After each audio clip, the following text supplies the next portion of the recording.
I had a chance to listen to the audio of Harvey Weinstein, and I'm going to play the audio for you. And I felt as though I honestly believe that we should. It's something that I don't talk about often on my show. Yeah, that's where I should start. I don't talk about it often on my show. For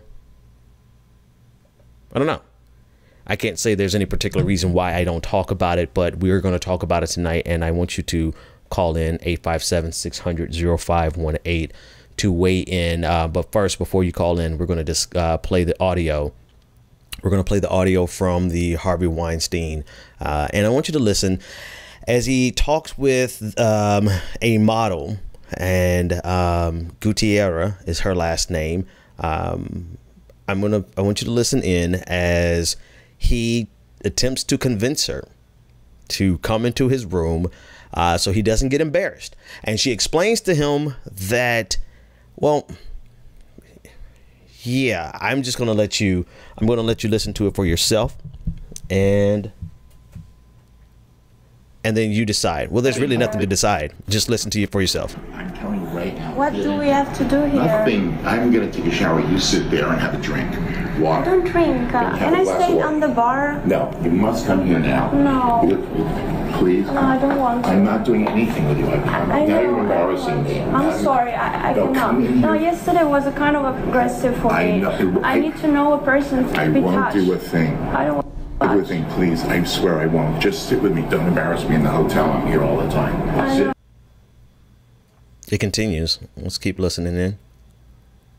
I'm going to take a shower. You sit there on everything. I'm a famous guy. I'm feeling very uncomfortable right now. Please come in now. And 1 minute. And if you want to leave, when the guy comes with my jacket, you can go. Yesterday you touched my breast. Oh, please, I'm sorry. Just come on. I'm used to that. But come on. Are you used to that? Yes, come in.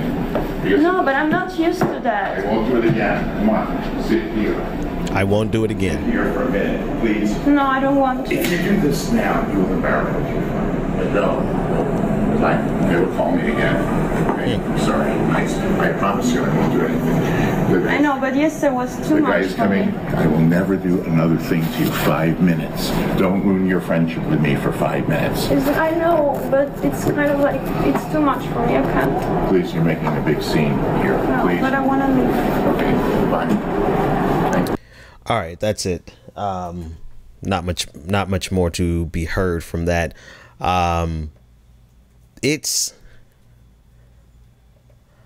That's hard for me to hear. I think it's hard. It should be hard for anyone to hear, right? I think if you're a decent human being, that should be disturbing to you, because she is pleading with the man. She's literally pleading with the man, asking him to not force her to come in. And the situation is such that, okay, so if you've been living under a rock, let me give you context. Harvey Weinstein is a famous Hollywood producer, executive, and he's made the careers of dozens of big names that you know. He's given a start to even more people, and he is being brought down by his sexual harassment. And I'm actually just going to call it sexual assault, because anytime you touch a woman or touch anybody without their permission, that's more than harassment to me. So he's coming down. He's been let go from his company, the Weinstein Company, and now they're actually going after the entire company because people knew about this. And that's one of the things about sexual harassment, is that people know about it and they see it going on, and they far too often they do nothing about it. And so this audio came out today from the NewYorker.com, the New Yorker, obviously, in their website. They obtained it. The audio was recorded by Gutierrez. She was wired by the police because she complained to them that he had sexually assaulted her. And so they sent her back to get evidence. And she sure as hell brought evidence, right? I mean, that's the clearest example of a confession. That's an all-out confession. He admitted to grabbing her the day before, and he said that, oh, I'm just used to that, as if that's well, anyway, I'm not even getting to that part yet. I'm still just going to describe it. I'm not even getting to it yet.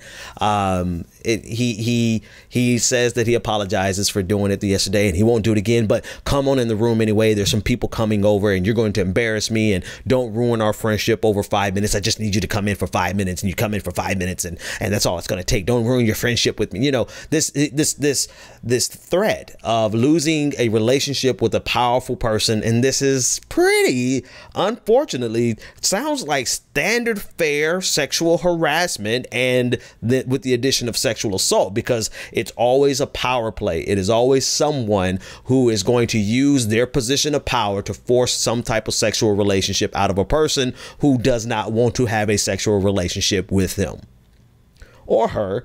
On occasion, you do hear of women being sexual harassers, but more than often, it's always men. So there's really almost no point of even mentioning the off cases. But, you know, if there are cases, and, you know, fine, we'll call it for what it is.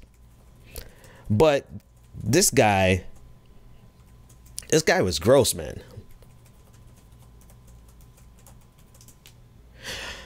This guy was horrible in the sense that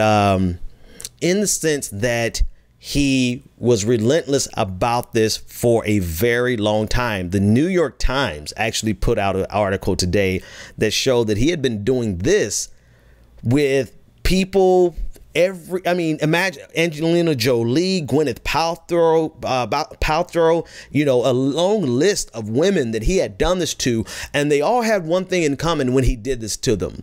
Weinstein did this to them when they were around 20 years old, 22 years old, when they first got to, very first got to Hollywood. And everybody can put that together. You know why he did it like that, because they're young women who are trying to break into the industry, and he has the expectation. He has the expectation that they are going to go along with anything he wants. That is his expectation, and he's surprised when they don't go along with anything he wants. Because maybe he has had other encounters where one particular woman was okay with it. And so now he expects everyone to be okay with it. But just because one person is okay with it doesn't mean that there was a quote. I wish I had the paper in front of me. I cannot think of her name, so I got to look it up. But there's a woman that he harassed in this manner. And she said that other women might be, this might be for other women, or she used the word girl, right? She said, this might be other girls, but I'm not that girl, and I'll never be that girl. And I loved her language there, because there is some, you know, I can't really broach this subject without actually broaching it, and I'm going to broach it tonight. I want you to call in 857-600-0518. I want you to call in either only on this topic tonight. No other topics tonight. I know sometimes I just let you all talk about whatever you want to talk about when you call in, but I want you to talk about this tonight. Whether it's, I don't care what vantage point. If you have a story of you being sexually harassed and you feel like you need to share it, then by all means, my channel is your channel tonight. If you are a guy who never really believed it was a big problem, yeah, call in. We'll talk with you. I did not know the extent to which it was a problem. I could imagine, right? See, here, and I'll start with me, because that's all I can do, right? I'll start with me. Here's the thing, is if you are a person who doesn't do this, sometimes you assume that it doesn't exist because you're not guilty of it.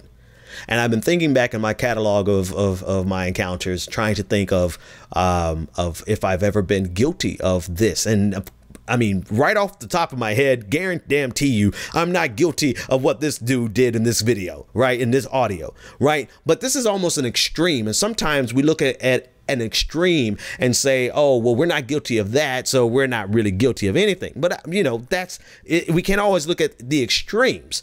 Right? Sometimes you just have to look at things that you might not even expect. And if we don't confront it on those things, if we always just look at the extreme examples and say, well, I didn't do that, then we won't address the other examples of the things that we did. Right? And I hope that makes sense to you. And so we'll take some callers, but you know, I'm thinking back through my life and I'm like, have I ever been like this or anything remotely like this?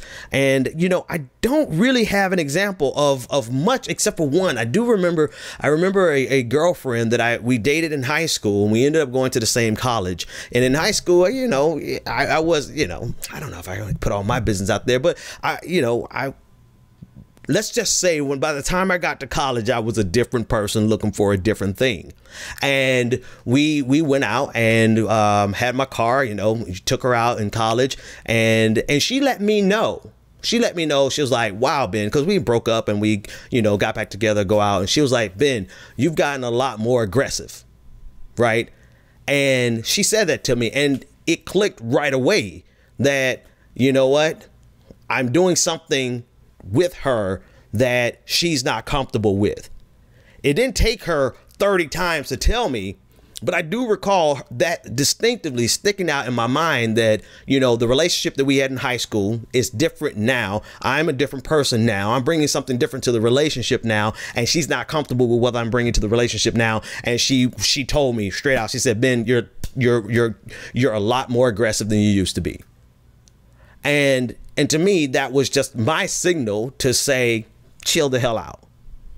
And I did, right? We're friends right now online, Facebook. I know her family. Well, I know, you know, via Facebook. I know her family. She knows mine. We still stay in touch. Everything is great. But that's just, if you're not willing to hear that, then, I mean, I don't know. Then you can lead to stuff like this with Weinstein. And I'm not even, you know, part of me, I'm not equipped to talk about this even from the male perspective, other than the fact that one thing that I am most guilty of is, because I'm not guilty of it, I downplay how big of a problem it is. And that to me is just as bad, right? The people who don't see it happening are not guilty of it happening. And so when we hear about it, what do? Oh, catcalling is not really a thing because you never really saw it, right? Instead of just taking women at their word.